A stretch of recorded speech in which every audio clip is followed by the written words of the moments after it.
It's a little model that I just put in my bag.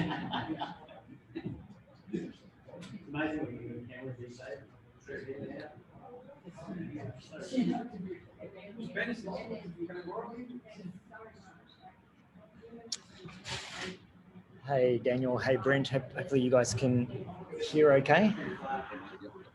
Yep, awesome. Yeah. Sweet. We'll be kicking off in a moment. I'm just going to start the slides and everything. The session's been recorded as well, and I'll share the slide deck afterwards too. But I'll be able to hear you. If you guys want to shout out, if you have any questions at any point or just want to interrupt, just yell out because I might not be able to see the chat window all the time. So yeah, just shout. And that's I'll run through this one. Oh, okay. You're right. Yeah, because last time I had to use the mic on here anyway to get it to. Oh, okay.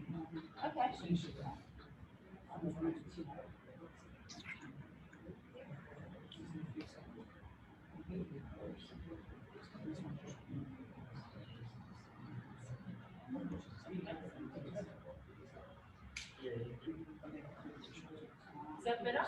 Sure.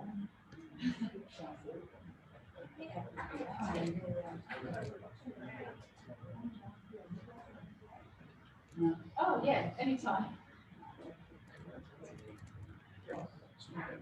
Have you got that camera connected as well? Do you need that? I'm doing my screen share and I've got this webcam looking that way. Yeah, so all good. Okay. Have you met everybody here? No, so I was going to do some intro stuff. Welcome everyone. We're going to kick off. How are we all? Feeling good? Yes? Yes. That was really flat. I was like, are we feeling good? Yeah. Woo. We have the Christmas party tomorrow, right? We do. We're saving up all about what's the piece with us. Awesome. No. Just That was our chance to say it was themed. What is the theme, Aaron? Pink. Pink flamingo. Pink flamingo. Yeah.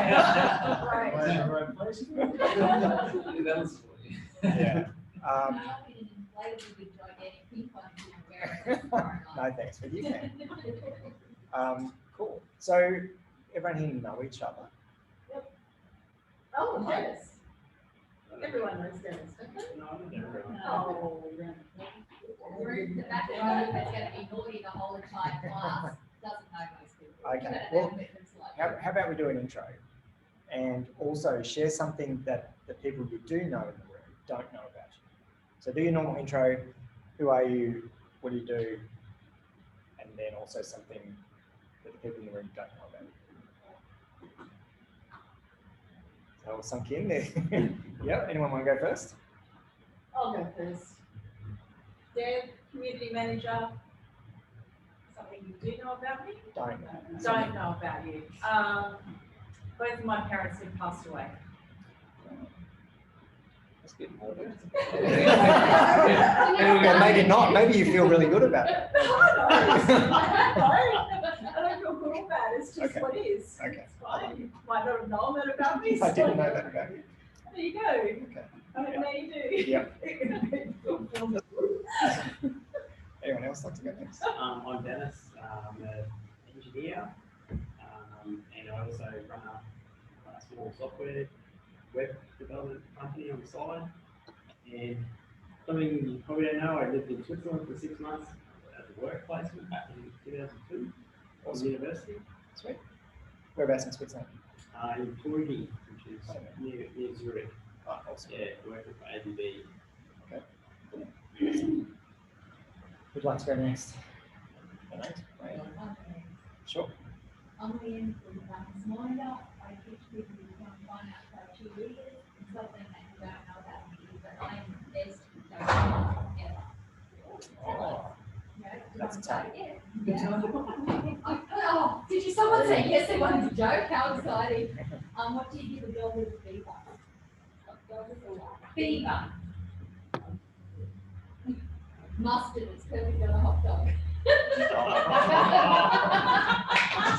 I like it. I told that joke for 7 years straight at every Tai Chi class. I can go my dad joke Arsenal. That'd be good. Who'd like to go next? All right, I'm Peter. Yes, my background's in electronics, industrial electronics. Yep. Yeah, work currently in mining. Yes, bit of support. I hope that's going well. Okay.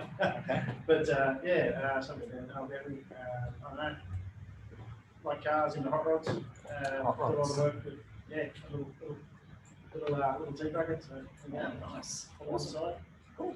That's cool. Very nice. Yeah, oh, exactly. Nurse by trade, developing for that application for nurses and health professionals.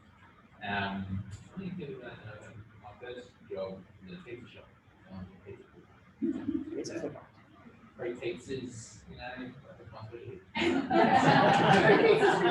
for myself and people. Awesome.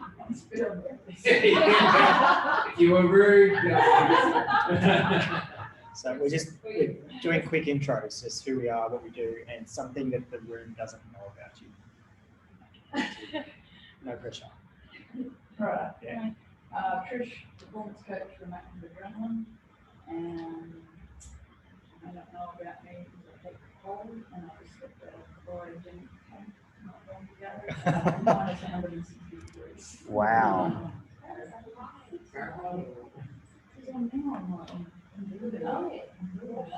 Jeez, that's impressive. 3 minutes. That's not actually. You did the 160 degrees. Your body can get into this vessel and you just your head's actually popping. All the cryogenic state. And that's here, it's not. Yeah. Yeah. And my shoulder that was stuffed 2 weeks ago. Yeah. 4 sessions. Now it's. Yeah, I can all do that. I can just do this. Do you have any patient? Yeah, just 2 weeks ago I aggravated, so I couldn't do anything, and then yesterday I did a shoulder surgery. That's impressive. That could The last time it took me 7 months to heal, because I've got 2 tears in my shoulder. Okay. Flared it up again, Right. 4 cryo sessions. Never did it. Yeah, Wow. big testimonial. Okay, yeah. Awesome. I can do this. No worries. Who'd like to go next?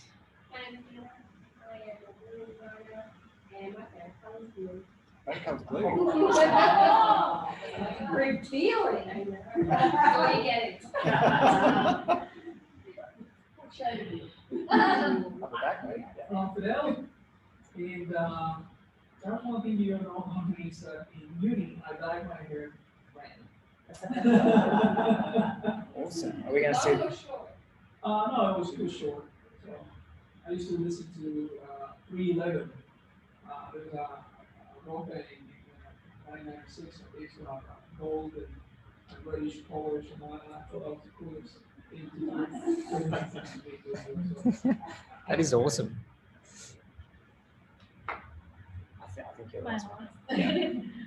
I'm Stacey. I'm a graphic designer and photographer, and whatnot. Yeah. And well, I do like circus training. Ah, cool. So like the aerial stuff normally, and the toe's not broken.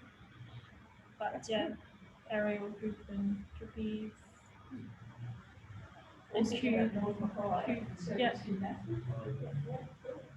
Very cool. We're a talented bunch. We also have dialing in, we have Daniel and Brent.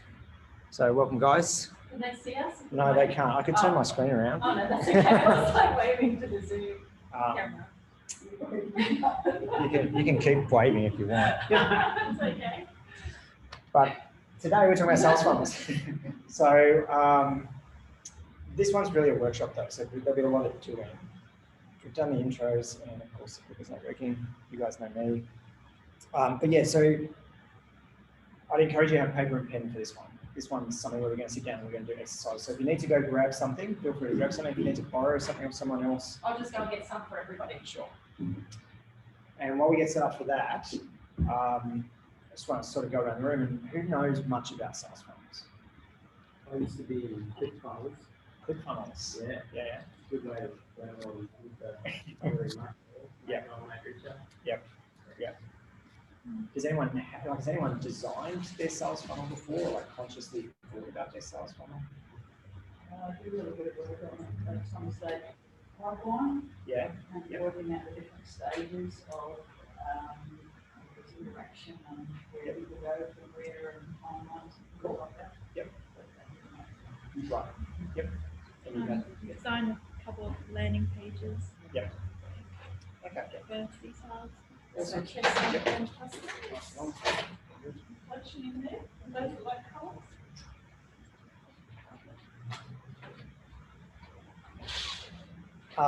Yeah, so first of all, I just talk about what do we mean by a sales funnel. So does anyone want to just describe their understanding of what a sales funnel is? Process to get money. Process for getting money. Yeah. Lots of people. process of engagement with your services. Yeah, I like that. Process for engagement. Yep. Kind of like the journey you take the customer from Yep. start to finish. Yep. Yeah, I think it's all those things. I think it's really a mechanism to get, keep, and grow customers. So get, keep, and grow. And one thing I'd say is most people, when they think of a funnel, it's just this, which implies just get. Like put people in and we get them, and then we forget about them. And many of you would have that experience with businesses where they're really good at being in contact and onboarding you on that sales process, and then as soon as you're a customer, you get the worst treatment in the world. And you don't feel any love.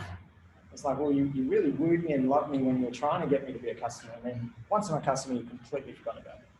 And that's why I think the elements of what you described and a couple of you described are really key there. It's, when you think of the sales funnel, think of the full life cycle of the customer, not just when you're trying to get them, but when you get, keep, and grow.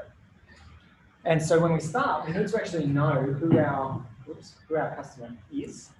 And it helps in defining our sales funnel when we actually think about customer personas.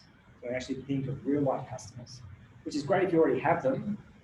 We may not have them yet, or we may not know who our ideal customer persona is. But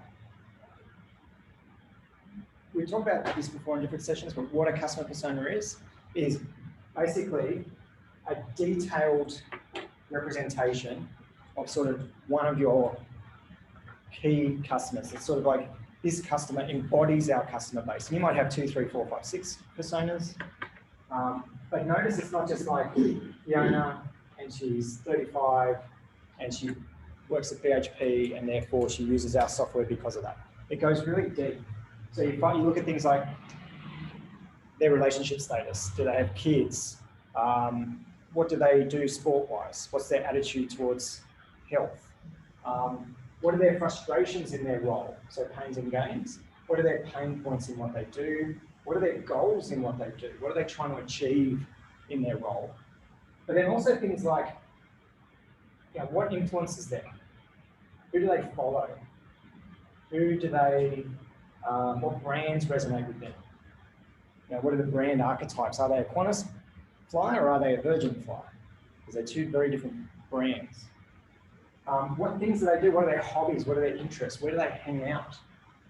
And the thing is, if you know your customer this intimately, then marketing isn't this dark art where we're trying to put up an ad somewhere and hope that Fiona walks past it.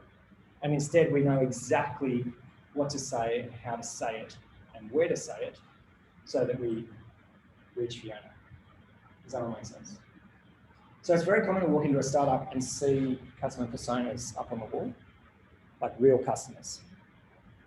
I think I shared with you guys before, like the Airbnb headquarters in San Francisco, how they replicate meeting rooms off someone's bedroom, property on Airbnb.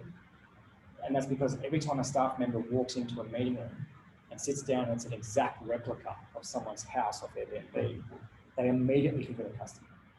They immediately think of, oh, Fiona's this is her Paris apartment lounge room that we're sitting in right now.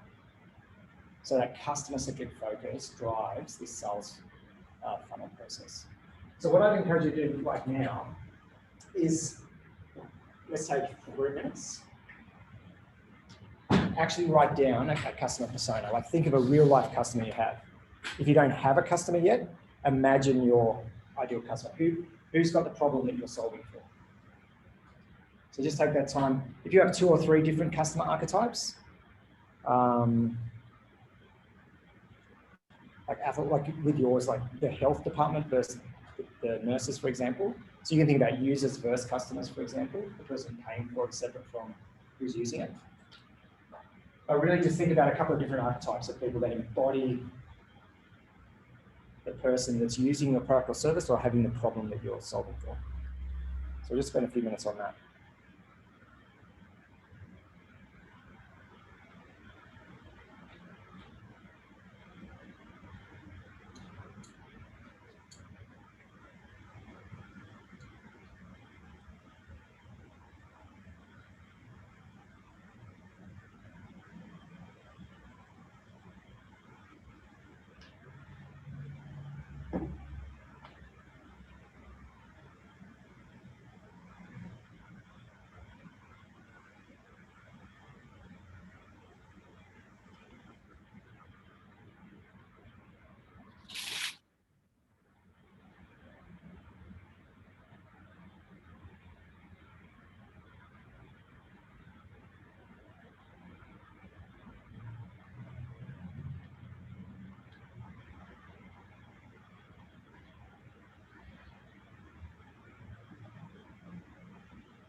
So one of the things I'll mention that I really like on this example, and this is just an example one, how it's structured, but when are they on?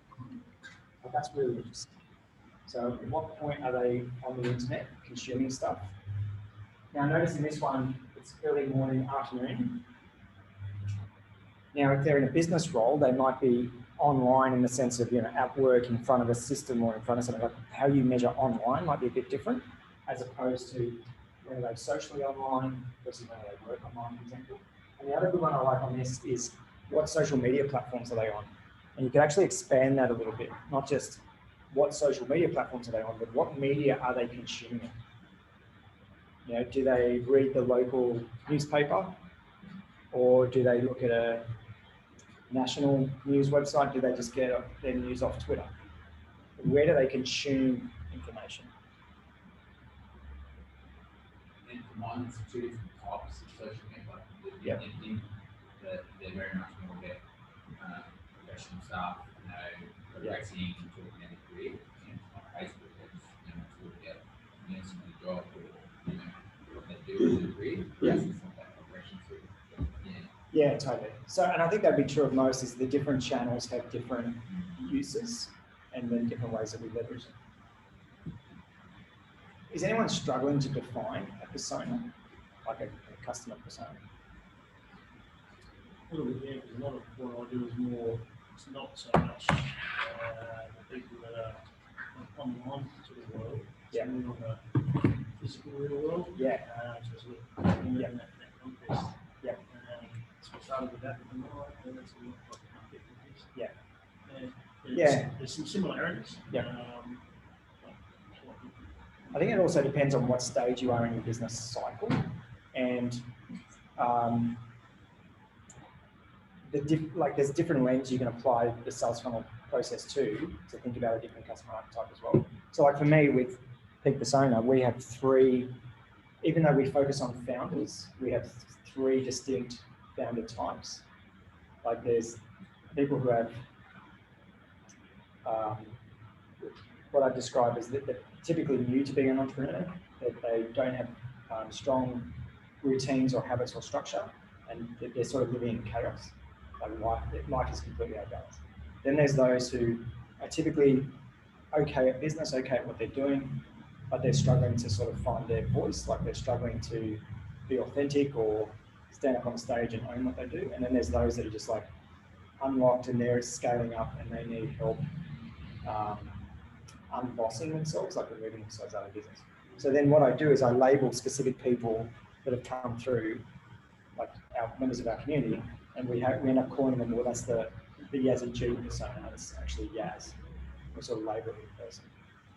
Anyway, I don't want to dwell on it too much, but keeping this in mind as we go through this process will help you frame your sales funnel for you, because you can keep bringing it back and thinking, hang on, how did I find Fiona in the first place? What would Fiona want me to do? So when you have that lens, it helps you make decisions in your sales funnel. But again, that's one, you might want to repeat that 3 or 4 times for different people. And how do we know where they're getting their news from, or how do you find that out? Yes, that's a really good question. Is how do you get this information? So usually through interviews and customer discovery. So usually getting to know your customers really well. We've spoken before, I don't particularly like the word customer. I don't even like client, it's like they're members of the tribe. So if you have regular contact with them and you have these sort of conversations, you can get it out that way. You can do it with surveys. You might do a phone interview. So, hey, we're just interviewing some of our customer managers, we're delivering value to people. We've got 20 questions, would you mind giving 5 minutes of your time, and just dive deep on a persona as well. Yeah. Or stalk them on social media.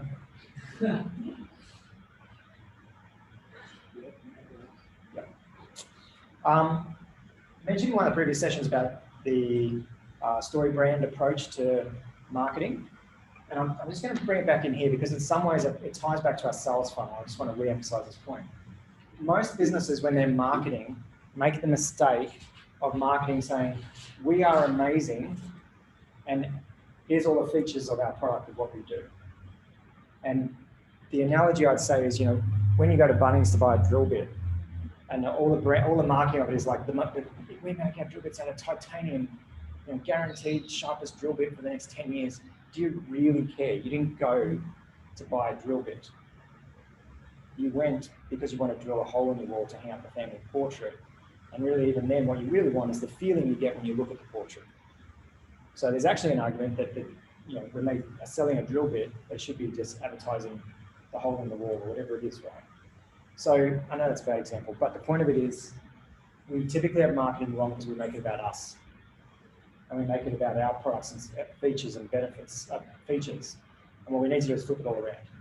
So the story brand process, a guy called Don Miller, there's a book you can get, there's heaps of YouTube content.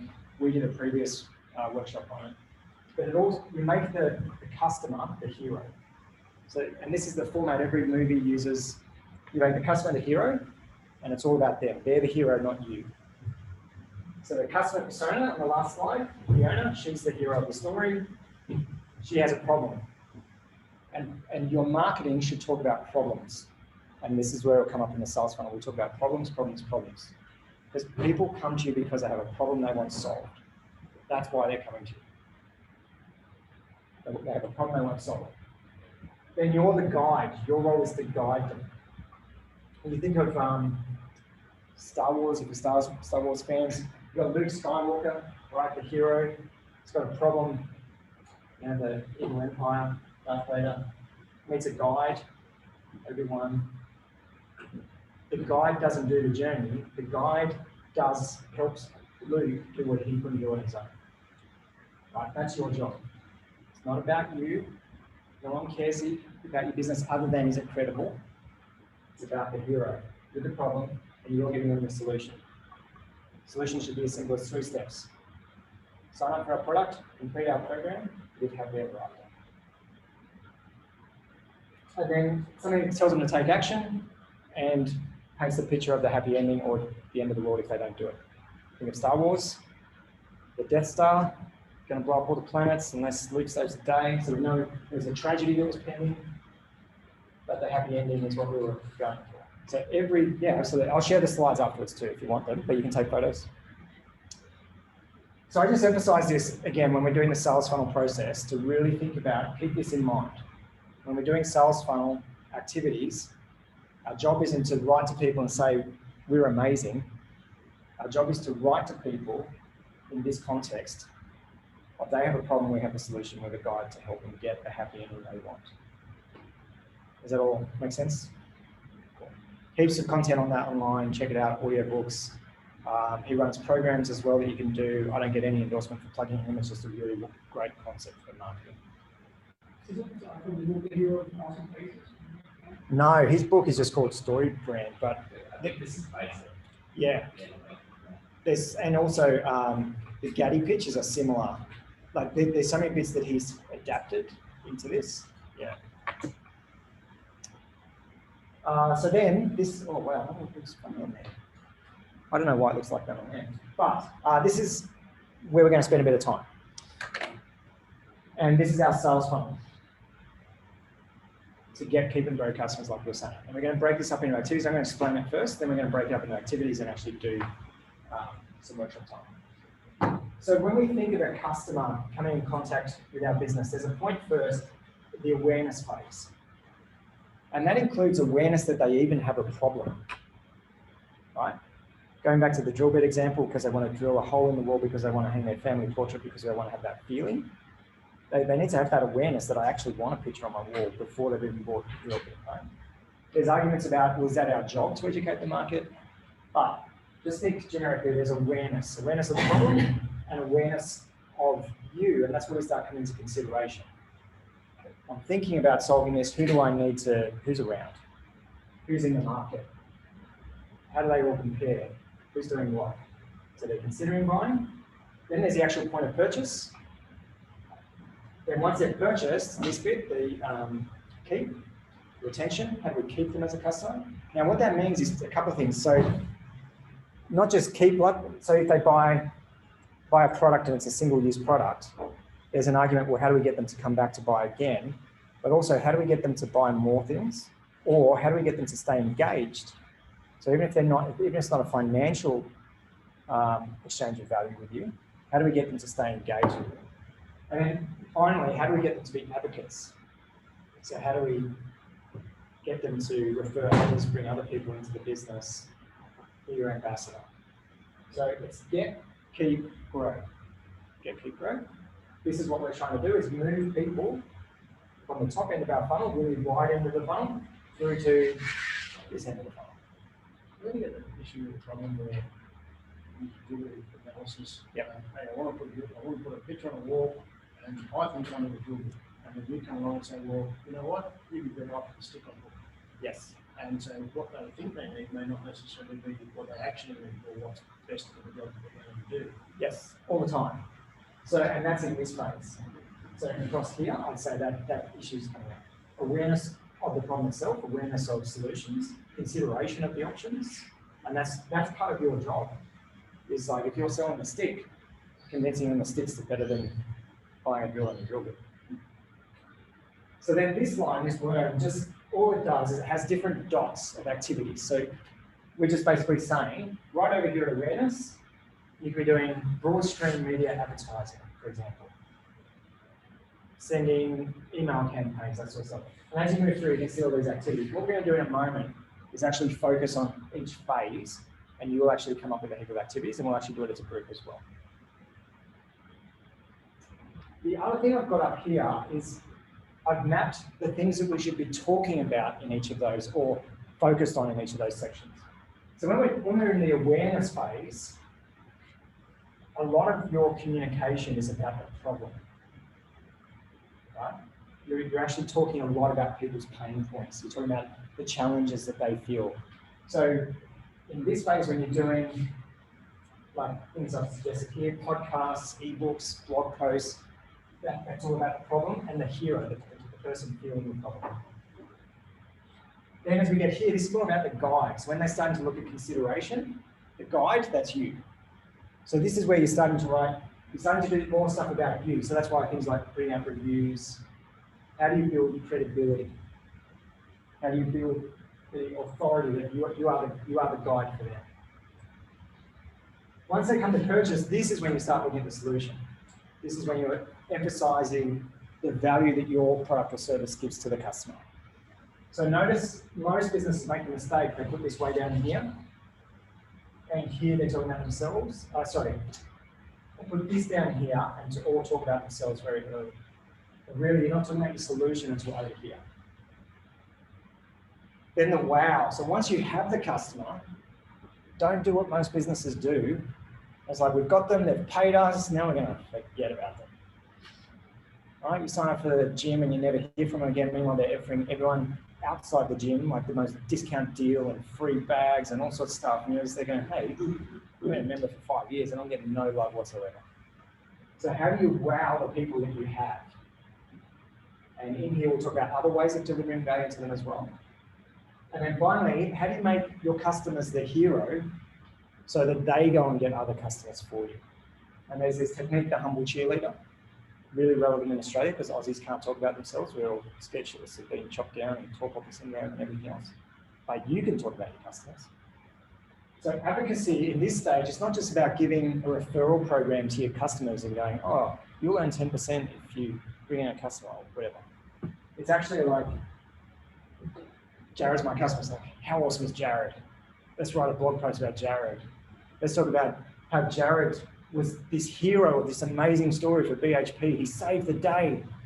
He saved BHP $100 million a year by using our software. Isn't Jared amazing?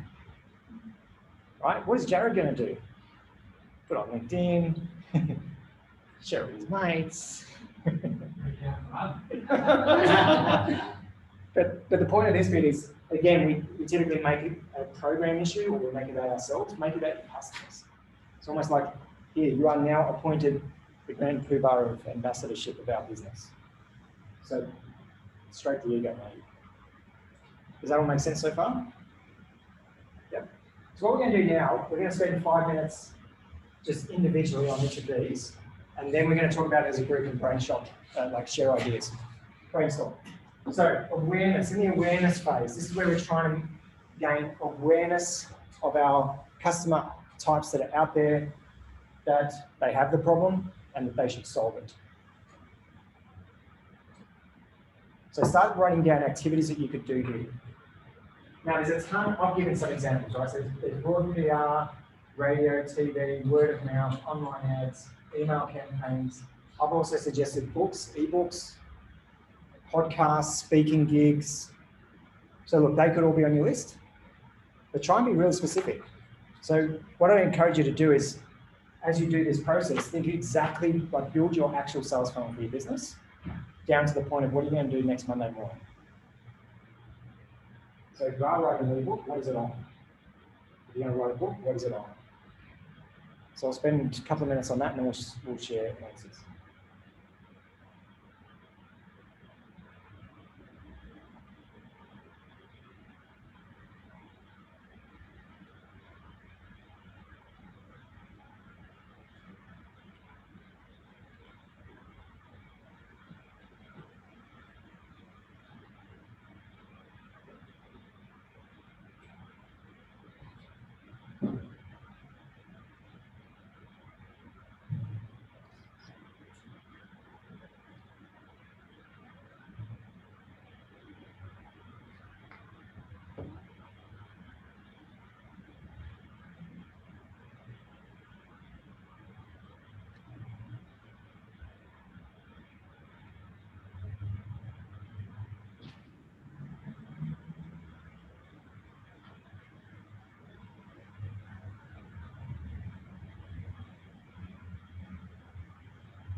Two hecklers.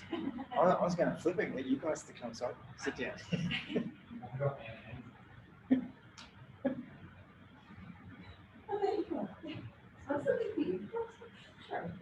I did, I came in and then I thought, oh, I was actually going to grab a notepad and start doing it as well, and then, I don't know, this is going to do that. So,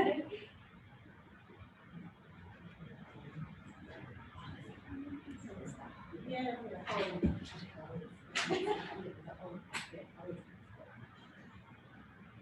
So I'm going to start throwing some things out that you might have put over here.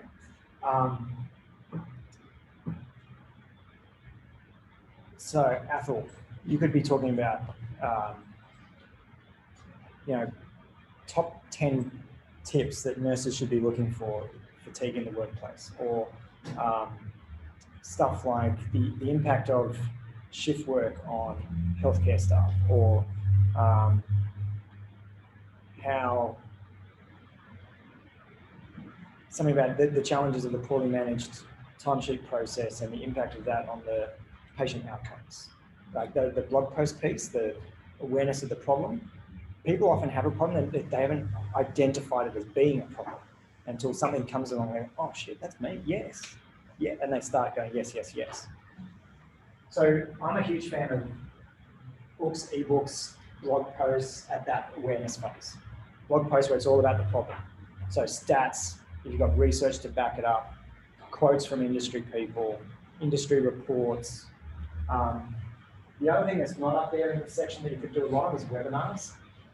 So, run a webinar, and the title of the webinar is all around the problem people feel. Yeah. So what would be the channel to sound the beat about that? Yeah, like to close it to the next stage. No, actually, what I'm understanding is your suggestion is that somehow you become a voice for awareness. Yep. So what would be an adequate channel in order for the interested parties that you're pursuing? Yes. Yeah. Become aware. Is it a phone call? Is it online? Yes, that's an awesome question. So, awesome question is, okay, we've identified this activity, but how do we get it to people? Which is part of the next step, is how do we get it to people? So it can be, so the examples of books and ebooks, there's this funny pattern. If you're selling to businesses, a lot of CEOs have downtime over the summer where they do a lot of reading or a lot of catch up, and in their head, subconsciously, they're thinking about the year ahead. So it turns out if you send free copies of your ebook on email, or if you have a printed book, send printed copies to CEOs of companies, heads of procurement, whatever, right about now as their summertime holiday reading. They read it over the summer, and as they come into the new year, they're like, it's in their head. It's like, fuck, we should solve this problem, we should be working on this.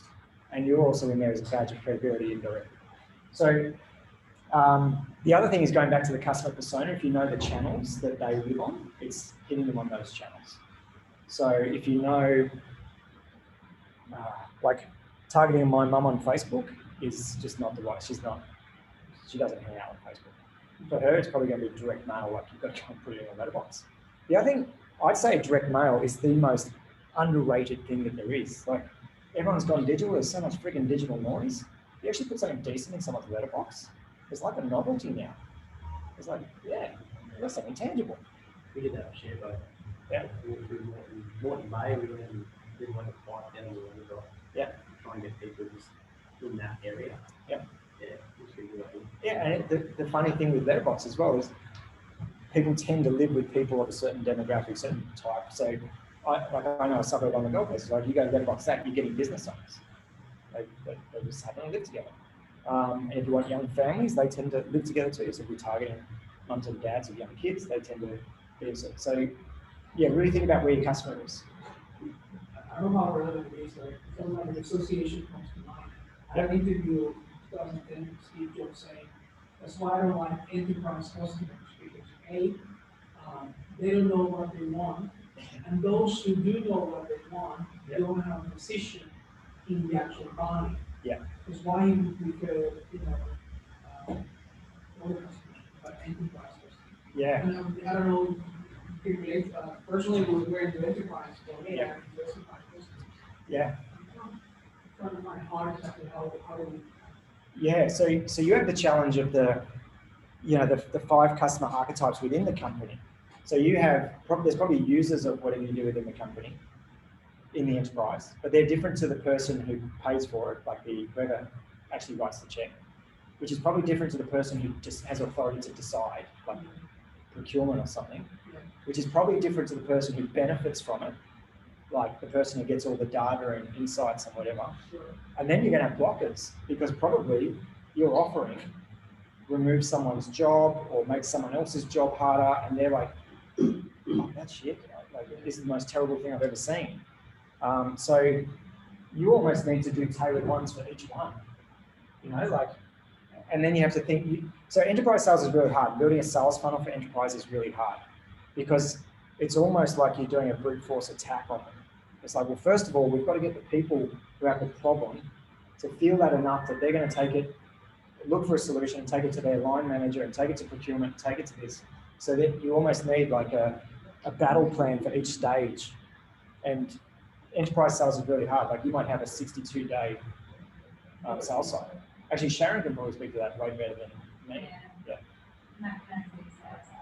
And you're absolutely right. You need to, we have always ended up having like a little, I guess, battle chest of things that you need. So we used to sell network management software. Predominantly it was open source. So predominantly what would happen is an engineer would download the open source tool and start playing with it, find that it was good, needs to upgrade it to, like that's how our sales works, right? You've got a basic tool and you can upgrade it. They need to upgrade it, they go to their boss, then you need to have the right piece of documentation, which is usually some sort of a case study or something is usually quite good at that point, for them to get it to go to the IT manager. Then the IT manager needs to take it to the procurement people, so then you usually need to have some sort of business case or something to go to the procurement people. So you end up creating this little battle chest, and you have to really carefully monitor where it's at, and you really need that first engineer that really loves the tool to be your champion and to be working with you to try and get it through. And like our sales cycle for Augmenting, it's quite a big purchase. Like our average purchase is about $50,000. It's really robust software for big companies.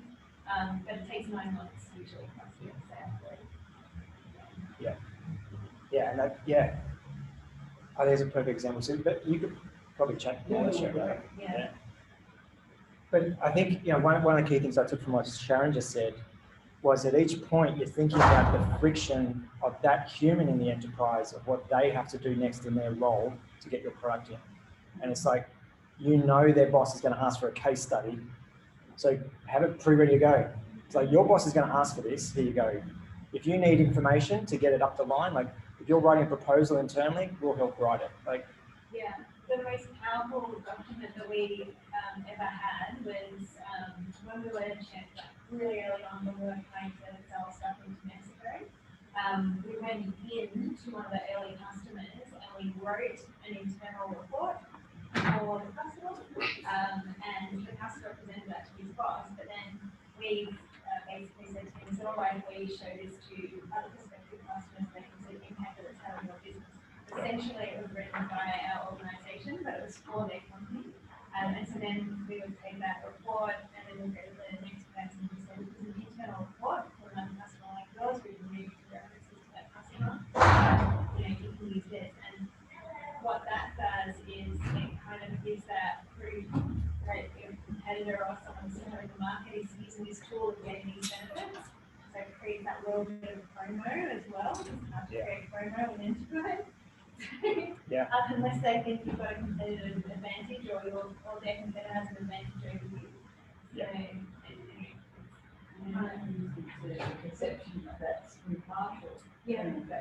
That's correct. So it's a little bit sneaky, but not. Because it's like the first people had the benefit of having someone write up a report for them. So it's a little bit sneaky, but. But the Australian Computer Society would often get corporates pay them to write a report on a problem, because then that corporate wanted to be able to say, as part of their sales strategy of selling whatever. It's like, see, the computer society says this is a major problem, government, you need to fix this. And by the way, we've got the answer. But they just paid $700,000 to report by an independent. Yeah. So how do you have all the arsenal, all in your toolkit, all the elements to make procurement easier for the people? Gotcha. And this plays out in a family. Like, I don't know what your relationships are like, but you know, for mums and dads. And so a mate of mine was had this crazy idea.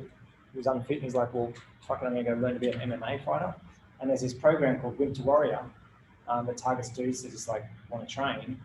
And he went in, and they told him they knew every friction point he would have about why he wouldn't do it. Like, oh, I'm going to get belted. They had the answer. Oh, this is going to happen to me. They had the answer. It's like, my wife will never let me do it. Here's the answer. Go tell her this. Goes tell her and come back and cut that word. It's like, so how do you make it easy for someone to say yes all the way through? Oh yeah, we mentioned webinars. So this is awareness raising of the problem, awareness raising that there are solutions. Did anyone want to share like a stroke of genius off their list, or something that stood out for you as something you could be doing straight away? Oh, sorry. Yep. I was just thinking about the blog, because like Tai Chi, I'm thinking where a colleague I was, I'm telling people what Tai Chi is good for their health, where I should be with it.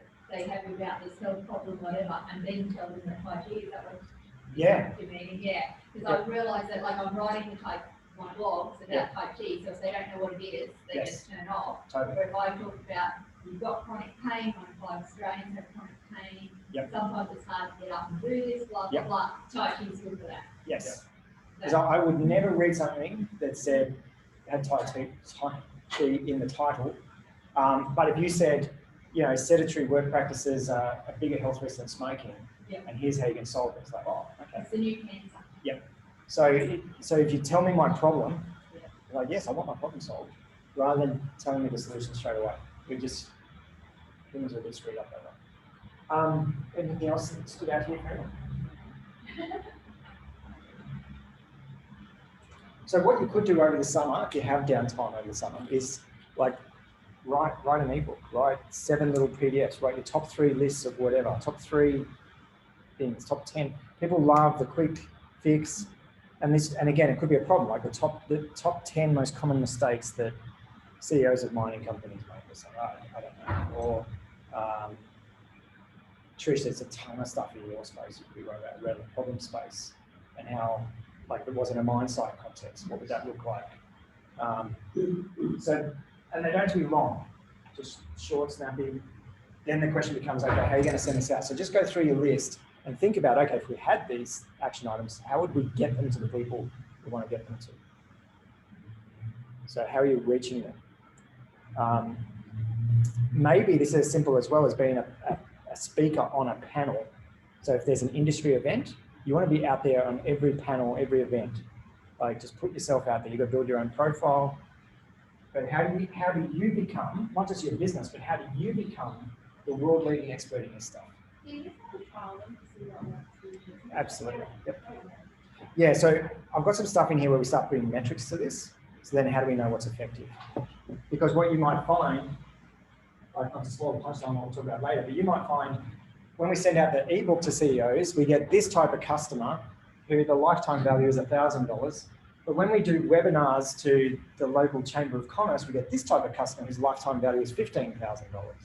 So then you can start going, okay, now I know where I need to spend my time now. You use different media or different mediums to spark someone's interest and then push them to another type of advertising. Yeah. An example of that was a classic in our local neighbourhood. They created a neighbourhood watch Facebook page. The majority of people would never attend that. So they did a letterbox drop, just with a piece of paper, and literally 90% of the top of the estate got onto it. Yep. That was quite clever. Just using that type of thing to get people onto a different sort of platform. Totally. Yeah. The other thing you could do is, over here, again, start with building the community first. So Vino Mofo launched a wine lovers community before they started selling wine. Like, how do you build a space for your type of customer And then they start talking about the problems, and you're listening to their problems, and then you know what to drop in there. But yes, the channel could change. Yep. So. I've got heaps of my board. Yep. And say I decide I want to mail it out to someone. How do I find out who I want to send it to? So I might say teachers, right? Yes. I could add an extra bit on how to be briefing the kids in the classroom. Yes. That's what I was kind of, because it's already got the actual thing on it, but I can Yeah. a little bit extra or something like that. How do I get that out to them if I was doing something manually like that? Yes. So there are two parts to your question. One is the who, and one is the how. Yeah. So on the how, you need to find out where they hang out. So could you go and simply drop off 20 copies to the school or something like that? Could you go on LinkedIn and search for principals and send them a digital copy over the summer? Could you, even better, like when you drop off at school, do it with a handwritten personal note? Or like when you do send them the ebook, do a personal video. Hey John, I saw your profile. I'm really passionate about solving this problem. I don't know if you're having this in your school, but if you do, here's a free ebook. I'd love to chat to you more. Come from that place of I'm here to solve your problem. Come from that personalized, always gets a better response. The who question is much, that's like before this process. So if you don't know your who, you need to spend time there in validation and discovery and work that out. But if you know it's teachers, go hunt where they live, where they play, where they drink coffee, where they hang out, what events they go to, and make a personalized connection. Again, around the problem, not around the solution. So now we're moving into consideration phase. So by here, they're starting to look at options. They're starting to do Google searches, all that sort of stuff. So this is where like, I'm considering how to solve this problem. And it's a subtle distinction, but at this point, they're not choosing between products. They will get there. So in consideration, they will start choosing between products into the purchase. But right now, they're just looking at, back to your point before, like, well, do I put a digital photo up on the wall? Do I buy a stick that I hang some Polaroid photos off? Do I go and get the drill to do the thing? Or do I pay an artist to come and, they're at that stage, right?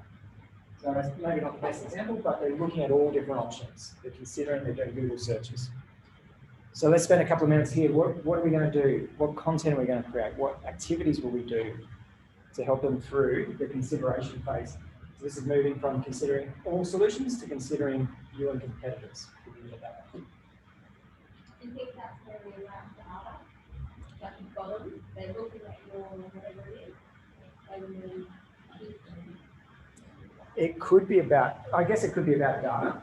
Here, it's starting to build, What is exactly it's starting to get a bit more personal, but the data is a way of building credibility and authority. So if you have good data, sure. So this is where, like Sharon's point,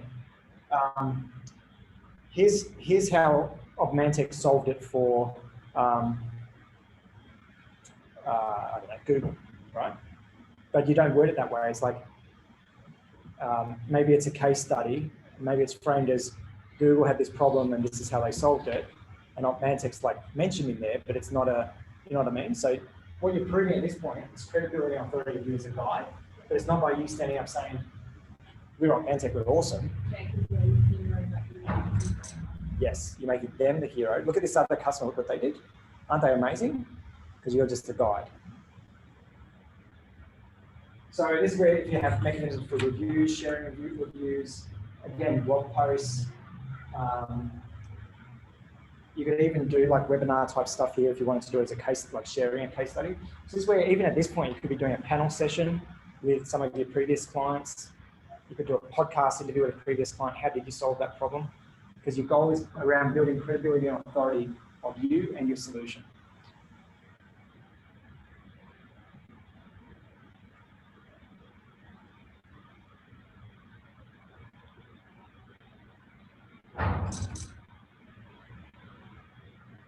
Question. Yeah. This is a question on you, but now you get, for example, you find that these steps of these 5 steps that it's kind of worn out to the point of like 99.9% of these things really not credible. So at least in the enterprise space where I'm doing that. Yes. is it really working? I mean, those people fall for that shit. Yeah, It really makes sense. there wouldn't be that volume of all that shit unless it was working. So the question, will it continue to work? That's an interesting question, because we are hitting that saturation of, oh, yet another bloody 10. And the other thing is, to your point, anyone can write that crap, right? And it's like, okay, this person says the top 3 tips for mental health are this, but it turns out it's a deranged psychopath that just got bored and just wrote something. Yes. That has no domain knowledge whatsoever. So that's where in this process you need to prove your credibility part of it. Like, what makes you the Obi-Wan Kenobi for Luke Skywalker?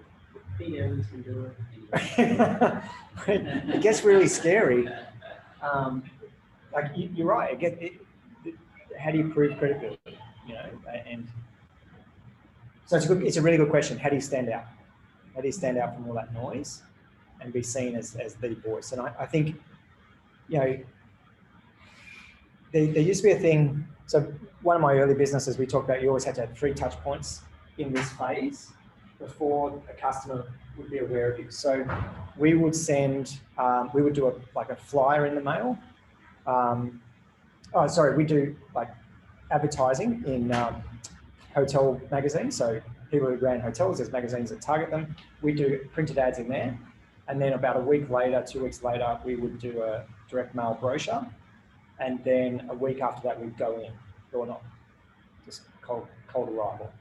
And those 3 touch points, by the time we walk in, they would say to us, oh yeah, I saw you guys on TV 2 weeks ago. It's like, we'd never run a TV ad. Oh, I heard you on radio. We'd never done that. But those 3 touch points, then there was awareness.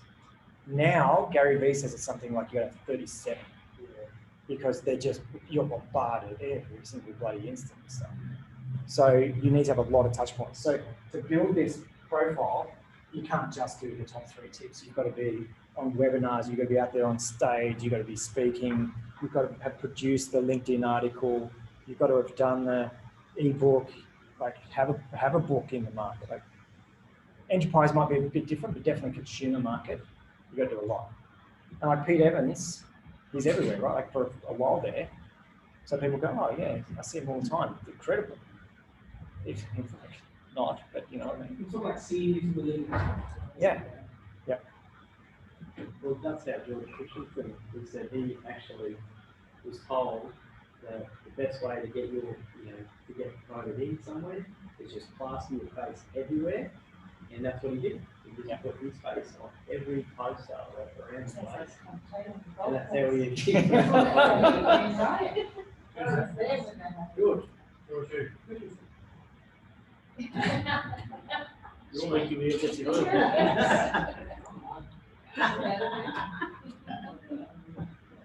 went really well actually, because George does do that. Yeah. Literally, I used to most corporates every man on the universe. Yeah. And so when we had an event on, just after the election, George, can you leave the corporates up and all the screw out of the top? and then we'll bring them all into you later. Yeah, sweet, so we didn't have to buy steaks, nothing with the screw out. we didn't have enough corporates to cover his face. Yeah. So if you get all this stuff right, then they start coming and hitting your website or whatever your procurement mechanism is, right? Now, what we need to think about now in this next phase is what is the purchase point? And I know immediately we think, well, we're going to our website. But in a lot of cases, like Opmantech, these guys aren't coming to the website and like typing in a form. It's like there's a sales process. There's salespeople who build a relationship. They have so many coffees. They go for beers. Right, so what is this for you? Take a moment to think about that. And definitely enterprise, it's relationship building. It's like, you know, especially mining. I remember 2 mining things we did, and it was just like, you're doing corporate boxes at the cricket. I know these days are over, but this is what it was. Corporate boxes at the cricket, all sorts of things that probably shouldn't happen, lots of alcohol. Yeah, yeah. And you build those relationships. And then the guy writing the tender writes it exactly for you, and then it's insane. But hopefully it's much more ethical now, but still, the point is, it's not.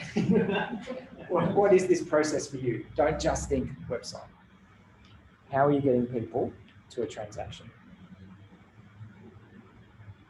So yours is like you've got the app store, but then like we've been talking, what do you do with a hospital around procurement? what do you do with the, I don't know, even like the nursing union or something like that? How else do you package that? And what does that look like? And then even if we are digital and it is our website, like do you have the ability to purchase straight through Instagram, for example? If Instagram is one of your channels to reach your customer segment, how do we actually hit them there? Like how do we actually do the point of sale at that point?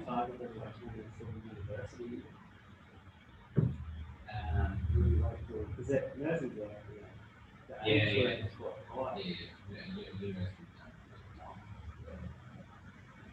Which is a good point, because you think of, you guys know Atlassian, like software tools for developers, right? So getting that in the hands of university lecturers who are teaching it to their students. Their students are coming through, doing degrees, having practiced, committing stuff to Bitbucket instead of GitHub.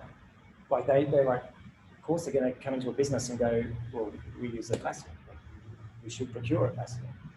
So sometimes this funnel is like thinking about stuff like that. How do you embed? Sorry. Yeah. So in a lot of the universities, you go into a design degree and you're learning Macs, and we'll have a study on it. And then so all the courses are coding and stuff. And when you go out, what I need is you buy your Mac and you know this is your Mac, and you already know the coding suite. So Quark and all of those other ones are all on. But used to be design programming years ago. Yeah. Because Adobe would give it through the universities and cheap that they don't have to pay that cost, and all of a sudden that's where I'm being born. Well, it's now a subscription too. Yeah, I like that. Yeah, I see with Trello and free for small teams, and they're actually going away from, not from that, but they're going away from giving away the server version, the community version of their software, and just going all cloud because they don't need to do that anymore. We've got, we're big enough, but they're hoping that that's going to sustain it. Yep. Yeah. It's like with the site plans, right? Like housing site plans. So way back here, you're talking about the impact of having a misaligned, incorrect floor plan on house prices. Like the number one thing that could add $50,000 to the sale of your property, right? That's like clickbait. Yes, who doesn't want that? I want that. And then it turns out you talk about inaccuracies. Maybe you've got some examples in there of someone who got sued afterwards because the floor plan was like whatever. Talking all about the problem. And there's a mention in there of finally it's being sold by whatever. But your purchase point may not be them coming to you. It may be like the people selling it are the real estate agents, right? And they've got an add-on package. And so your point of purchase, you don't even own it. You've got real estate agents on selling it as a package bundle to the vendors. Exactly. So then you need a sales funnel for the real estate agent. So this is where we have to know our customer segments, and map this sales process forward. Is this all making sense so far? A few things at the point of purchase. You want it really simple. There has to be a call to action and a 3-step process. So StoryBrand talks about this a lot. 3-step process with a very distinct call to action. So, and when Don's talking about the StoryBrand process, it's literally sign up, receive our product, live happily ever after. Like that sort of 3-step process. So whatever that is for you. The other thing is don't confuse this by having all 15 versions of what you do and complex shit and blah, blah, blah. Like they've come to solve one problem. Try and be consistent with that. So when Steve Jobs came back to Apple the second time, the first thing he did was like cull 70% of the product line. He's like, we have 3 options of what we do, that's it. Anything more than that actually reduces the customer's likelihood of buying. If you present 4 options, customers less likely to buy for you than if there's 3 options, because they end up in analysis paralysis. It's all too hard. So actually having more than 3 reduces your number of sales. So keep it really simple here. Fewer options, have something underpriced and overpriced. People buy in the middle. We talked about that one in the pricing sessions. If you want people to buy something more expensive, put it next to something even more expensive. So if you want to sell a $2,000 watch, don't put it next to a $500 one, put it next to a $10,000 one. Because people want to be conservative. They justify to their boss, we're just buying the middle one, it's okay. We're not being extravagant. So there's a few little nuances there we've covered in different workshops. If you haven't been in those, the links are on Slack too. But maybe just reflect for about a minute yourself. That purchase process, what does that look like for you? We're talking about subscriptions. We're talking about subscriptions. Oh, how like they teach Adobe in uni, and so all the students just pay for the subscription for the rest of their life. Basically. So we're taught it.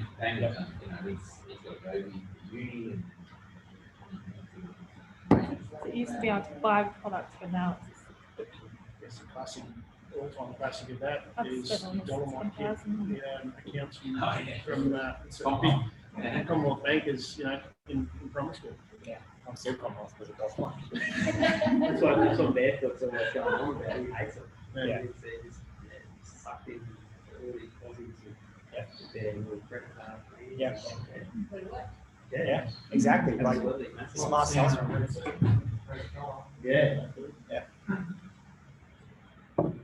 So, no worries.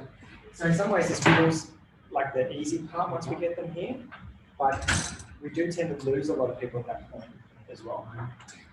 Next we've got retention. So here is after they've become a customer. So after they've become a customer, what are we doing to keep them? And just a lens to put to this one is keep them engaged with you.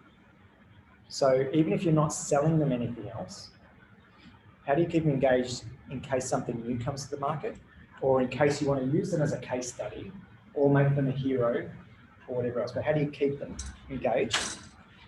How do you keep hearing their problems? Because if you're not in tune with them, you run a risk of losing them. So I would say the taxi industry did a really bad job of listening to customers, like came from a place of arrogance. We just keep doing what we're doing. That's why I say, oh, it's fine. So yeah, how do we keep them engaged? And then the other part is how do we get them to maybe buy add-ons or other things with us? So grow what they're spending. So just think about that for a bit. Now in here, a big one for me is community. So we're seeing businesses now move where they're building communities around what they do. So even Nike now is starting these, Lego is actually a very good example. So Lego got to the point of actually almost going bankrupt. I didn't know this story until a while ago. And the way they recovered was to build all these communities, which came up with ideas. So one of the communities Lego built was basically old dudes that grew up with Lego, and they built a community for them to come up and pitch ideas to Lego. So it's just old retired people who love the concept of Lego, and they'd all go in this chat forum and go, wouldn't it be awesome if there was this? And then Lego basically took those ideas and commercialized them.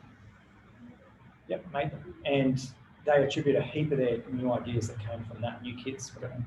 And they've done a kids one. So for kids now, kids can go on and suggest different things they want. There's a community for Lego for kids. So how do you build communities? And the thing about a community is you don't own it. The goal with the community is it's peer-to-peer. It's not top-down. It's not just you preaching down, or it's not just you listening to them. It's actually how do you create for them to be talking to each other, because that's the glue. That's what makes it sticky. So think about that for you. Like, what is the opportunity here? So Athol obviously is our community for nurses, obvious one. Does anyone in the world actually want a community for nurse agents? I'm joking. But like, you could build something around vendors though.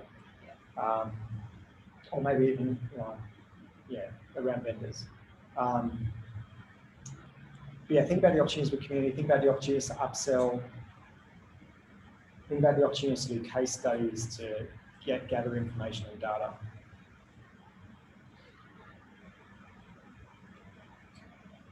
This one's quite good, this FAQ knowledge base actually, that's something we're talking about, because the people using your product are really good at writing things or having input into things like the user manuals, procedures. So something like Opmantec, right, when something has to be implemented into a site, there's a whole heap of other stuff that enterprise has to do to make that happen and for that to work. So if Sharon goes in and sells that to Google, and Google does this whole other body of work to make their software work with them, how do you convert that bit into a case study that you share with all your other clients? So you just added value to your own product set from a customer doing the work for you. So you might have to go in and put a copywriter there or something, have that discussion. But what are those opportunities to extract value, to share it with others?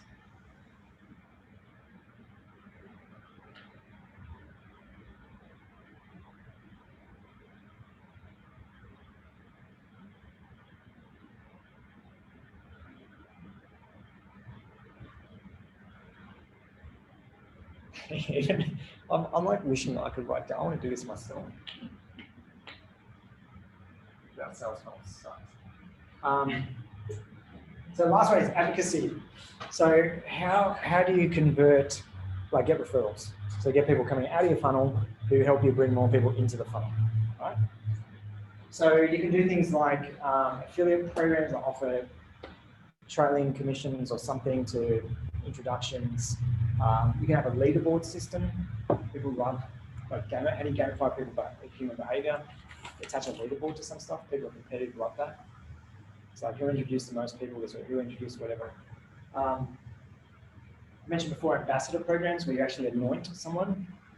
It's like, I think who does that well?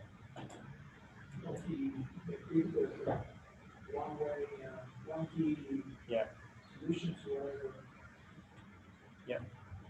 You go to the Western America and you see the quicker, I think it's football, sports. Yeah. And he's involved with a recruitment agency or labor.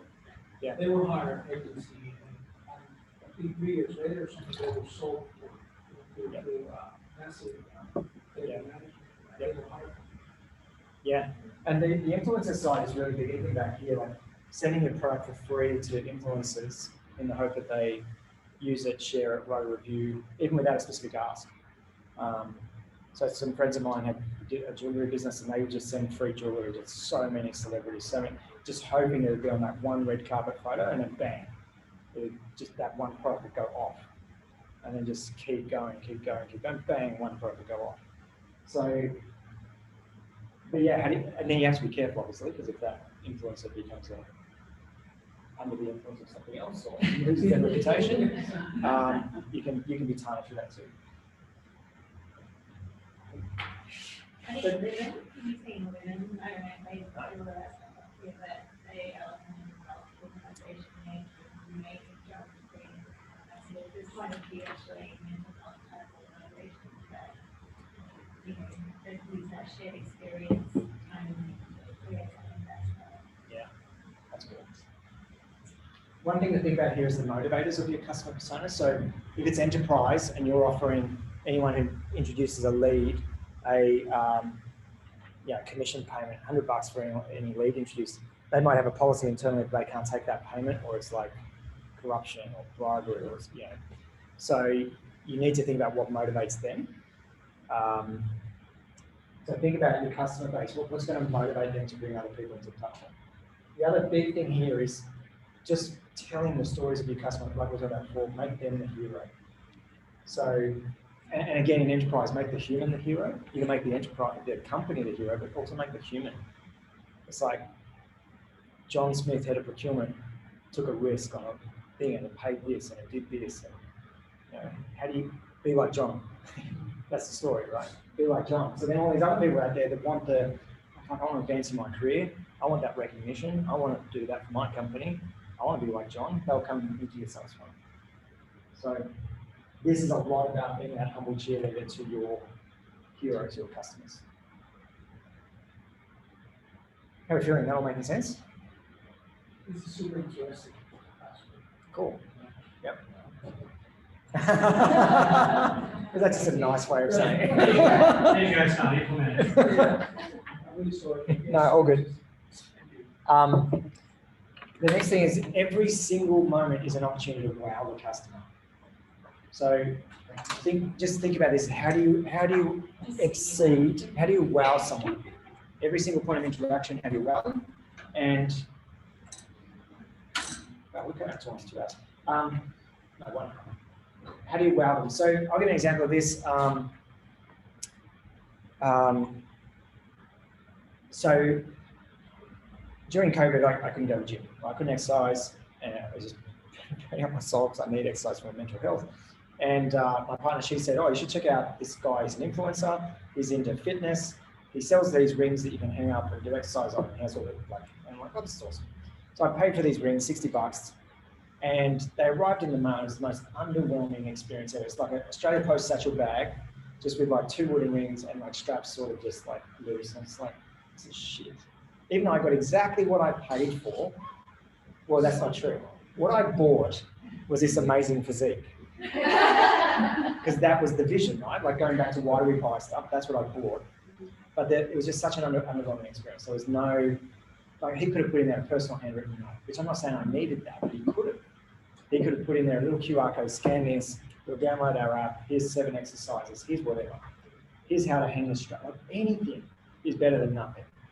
So at every single point, how do you wow a customer? So going back to, if you did have that ebook or the guide to teachers, doing a little handwritten note. Like, and what I mean by that is not just, hey John, I know you're the principal of the school, but it's like, hey John, I was looking into the school and I noticed you introduced this program, like completely unrelated to what you're doing. Like, I noticed you introduced this program. I just want to recognize that was an awesome thing you did, like taking that risk. You obviously put students first. This might resonate for you. I do this, just thought you'd like to have a read, want to send you a free copy. Well, that's it. But how do you make it personal? How do you build a connection? How do you wow them? And then wow is all about expectation versus reality. And most businesses, they aim to just meet it. Right? That's their metric of success. We met the expectation, that's it. But how do you actually exceed it? And the thing about, like we talk about this on Catalyst trips, right? So Americans are very good at overselling and under-delivering. So you're just always disappointed, right? And you go to Macca's in the US, but burger looks amazing. It looks like when you get it, someone stepped on it 17 times. Like, so in Australia, we tend to do the opposite. We undersell and over-deliver. But how do you make it a wow moment? How do you really make it a wow moment? So think about that as you look at this. Every single touch point you do is an opportunity to wow.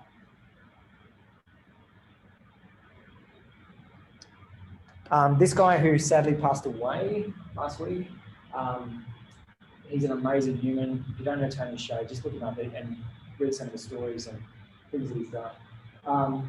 But he wrote this book, Delivering Happiness, which it's all about how do you wow the customer.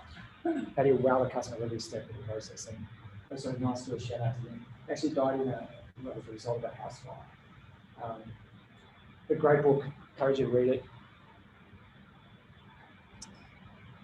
Now, what we're going to talk about now, so we've talked about the sales funnel, and what I'd encourage you to do as an activity to continue after this, because it's really quick, is actually, take a day out and just focus on nailing that and add in these next things we're going to talk about. So first of all, if you're going to have a sales funnel, you need some way of tracking and storing all the information, particularly if you're doing business or enterprise sales. Like you need a CRM, you need some sort of customer database. Now that could be an Excel spreadsheet. When I was running Catalyst, we had 150 sponsors that we hit up each year, and that was just in an Excel. Well, it was actually in a Google sheet.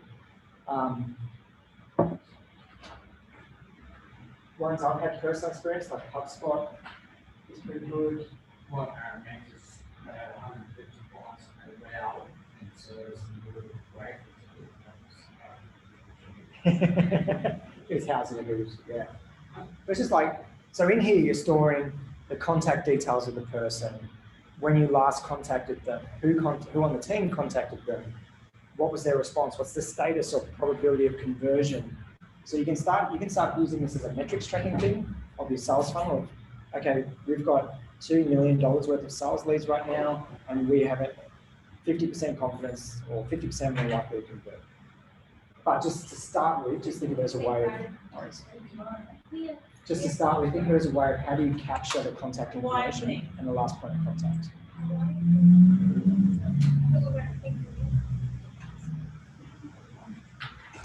Heaps of these are free.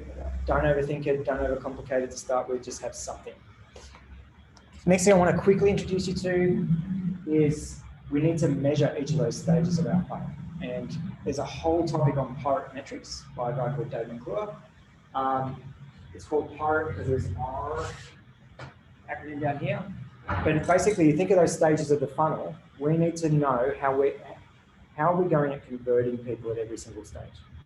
So it's great we write this ebook, but if no one then comes to our website afterwards, what was the flipping point of that?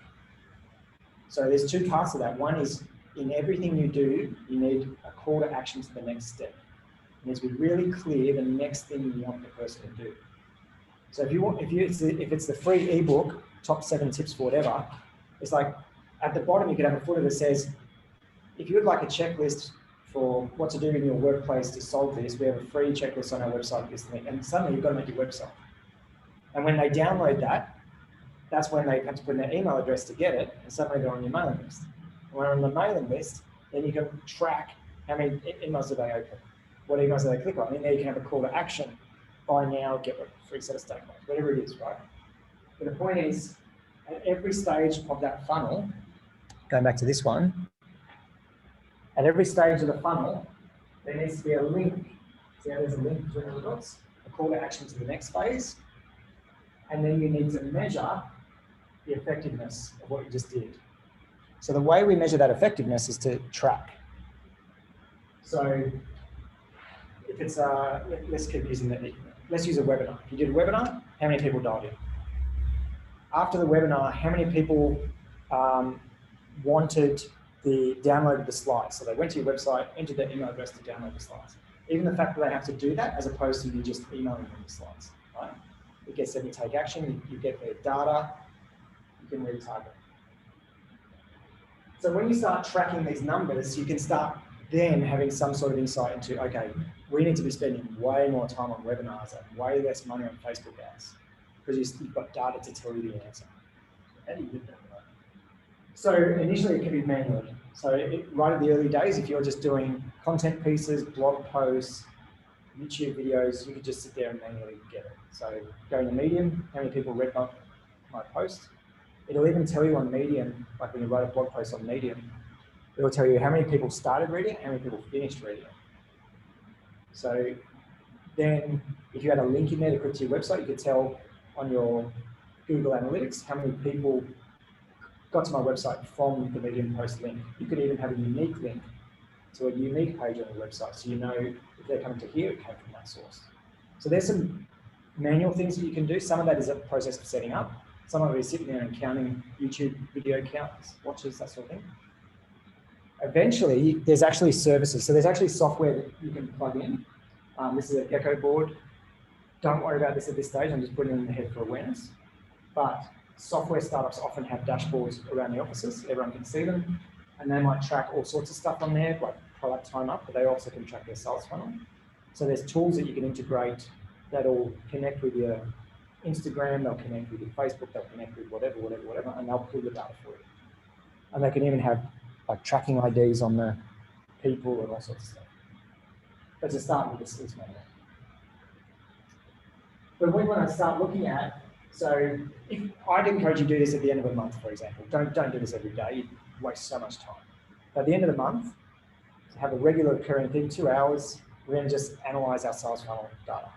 And you sit there, you do all the counts, how many people downloaded what this month, how many people hit our website, how many people sign up for the newsletter, how many people hit the free trial, of the free trial, how many expired and paid for the product, of those on the product, how many quit or whatever it is, right? And you want to measure these conversion rates at each stage. So we lost 80% here, okay, that's a problem. We're losing people at this point. How many abandoned shopping carts do you have? All these sort of things. So you need a system for doing the count and then a system to actually look at what percentage you convert at each stage. Does that make sense? So it doesn't matter how you present it. This is actually a canvas that you can download. I don't know these guys, but I like the layout of that canvas. You can make up your own. You can have a Google sheet. However you want to do it.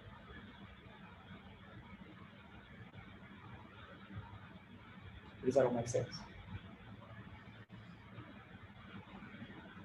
So what you could think about just as a reflective activity is what would you measure to know that you're being effective in getting people into your funnel? And sometimes it's easier to start with the end in mind. So like for yours, it's like you would obviously measure how many new people signed up for my training program. And then you could work backwards from that. Or if you're sending the books out, you know the principal's names. Like, okay, all the books, if we send out 100 books, within 30 days, how many actually follow the custom link that we gave on our handwritten note or something, or QR code? The QR code, because everyone's starting Yes. to know what they are again now. So Yeah. QR code. So you can have a QR code go to a custom page on your site, Their name, address, something. email Yep. address, yeah. So you know from the 100 books we sent out, 72 scanned the QR code, 54 completed the form. After the form, they got sent an email. 36 of them read the email. So you can start getting some data. And ultimately, hopefully someone signs up. And then you get to know, well, for every 100 books we send, we get one person sign up in the program. We make $660 on the program. The book costs us $5 a print. That's pretty good unit economics. Yeah, like, well, yeah, posted it, $3 a post. Yeah. Yeah. I'm lucky I already maybe not paid for it, it was free, so. That's good. Yeah. Yeah, is that all, everyone sort of got some sort of strategy in mind for what they're doing? Dashboard. Just, oh, there's not much left. There's only two elements left. Oh, is that me there? Right? Oh, yeah, I'm on that helicopter right now, yeah. This is my slide to say we should all go to the pub. No, this is to say, how do you rescue the people that get spat out? So at each of these stages, when we lose people, often we just forget about them.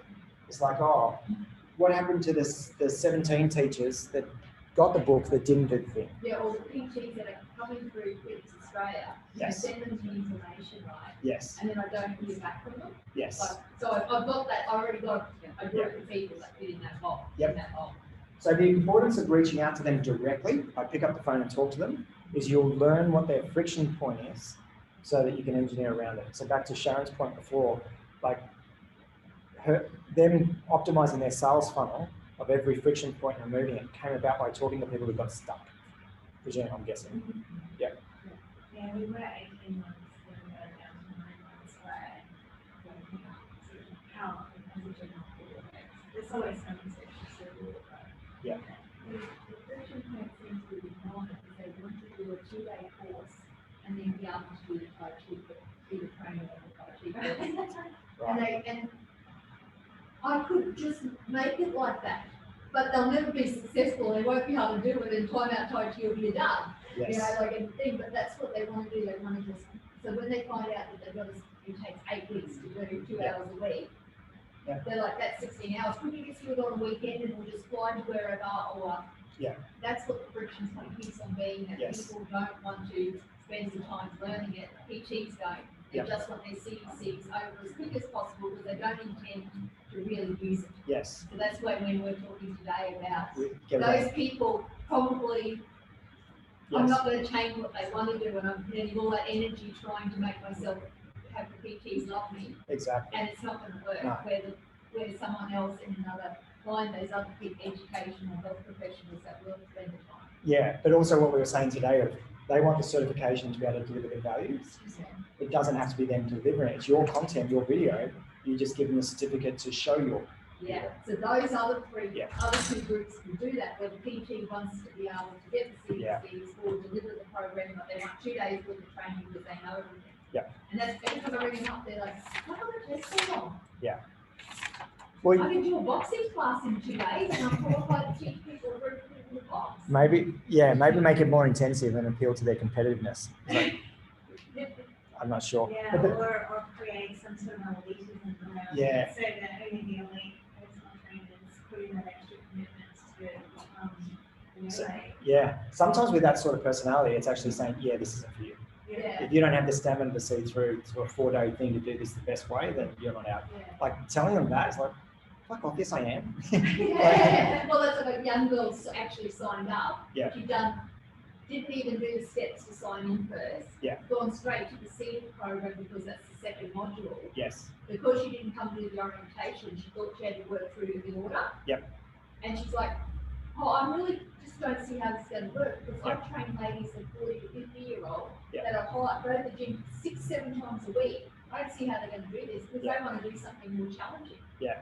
Well, yeah, so one lesson we learned is a lot of programs we do, I QT on our own, when someone's just register for the program, versus apply for the program. When it's an application, we get more people. When it's an open registration, people don't.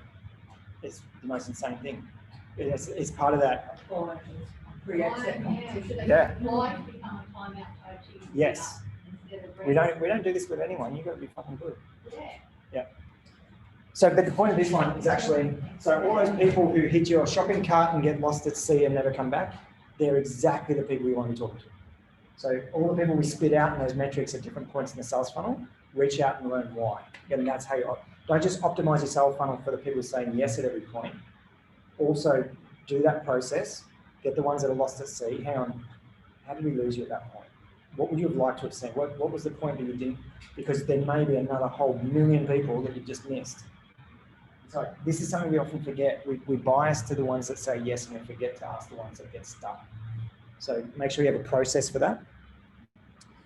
And then the last thing, which we've covered in sessions before, but all of this needs to have a correlating customer journey map. So you've got your sales funnel activity, but then having a customer journey map where you ask the customer how they feel at all those different points. So you dive deep.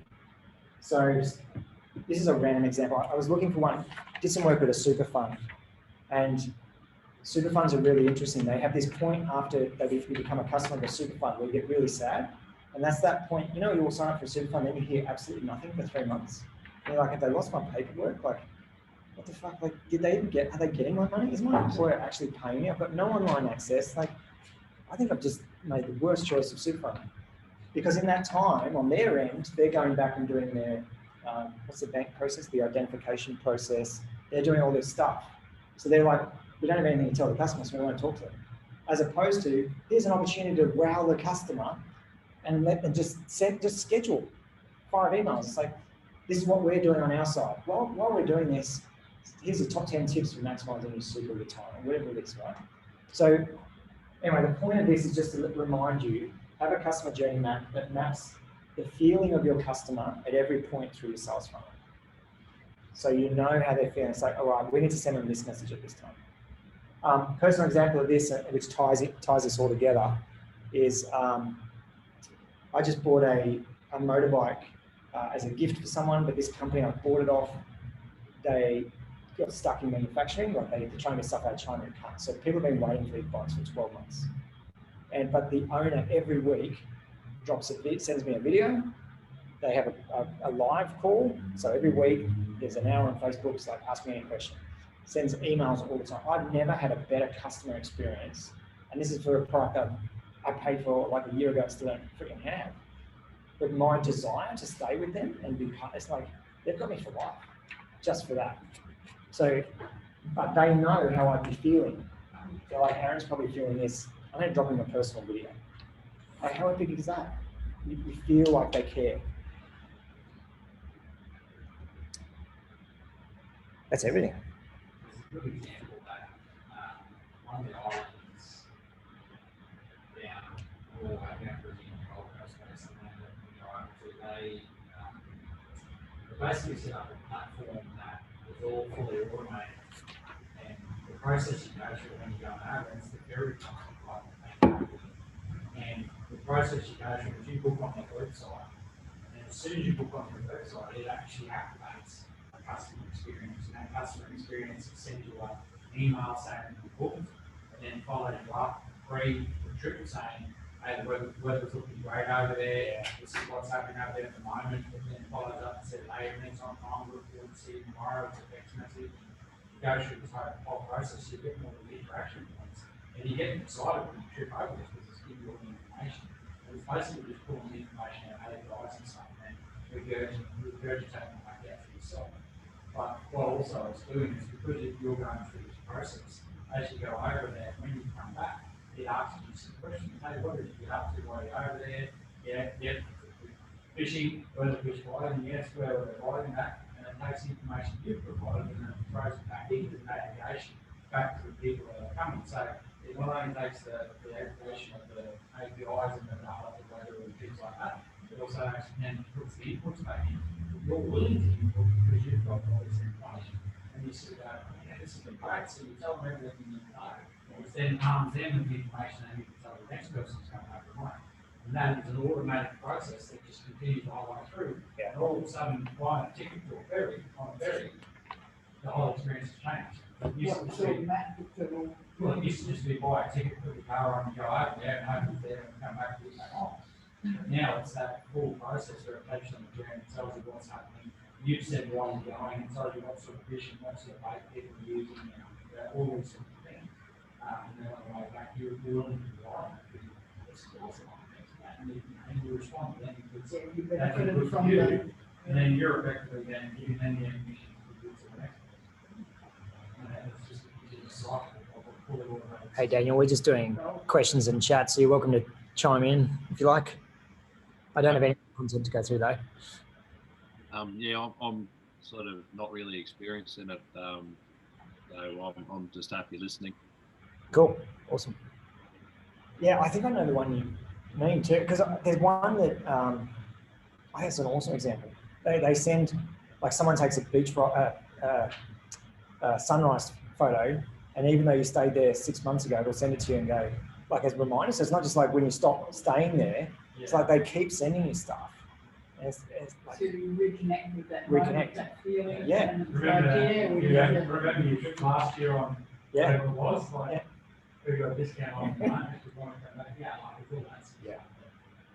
I mean, just the thought process of how someone takes something that they rely on a ferry. Yeah. Effectively, to a full experience, so that effectively a tourism experience. Yeah. And literally just drive on the way that you drive. yeah, You know, like, it takes it to home.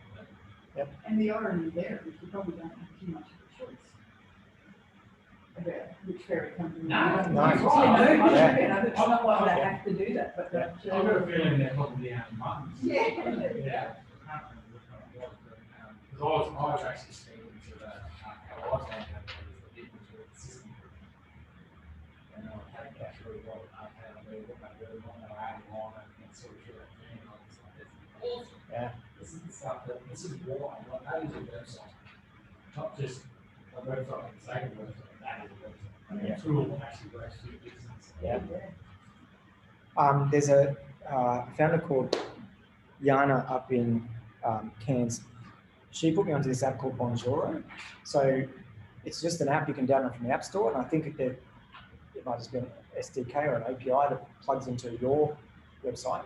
But anyway, every time someone signs up on your website, it sends a little notification to you to record a video to welcome them. So basically, you just get a notification. You'll be out in the street, whatever, at Coles. Notification goes up. You open your phone. Hey, John, saw you just signed up for the platform. That's epic. Looking forward to getting to know you. If you have any problems onboarding, reach out. I'm more than happy to help you. Send, and it automatically sends the video compressed back to that person. Like, how amazing is that for a customer experience? To get something from the founder, be a business owner, just like that, bam. So, how do you create those moments of wow? And that's an app that you can just like do it on demand. If you're nervous about public speaking, the fact that it just sends you a notification, just do it on the spot, no overthinking. It's very personal. It's not pre-recorded video. So anyway, that one stood out for me. The other one was a guy in the US who he did two things. Every Friday he had a half hour in his calendar, and he would just pick a random customer from the database and pick up the phone and call.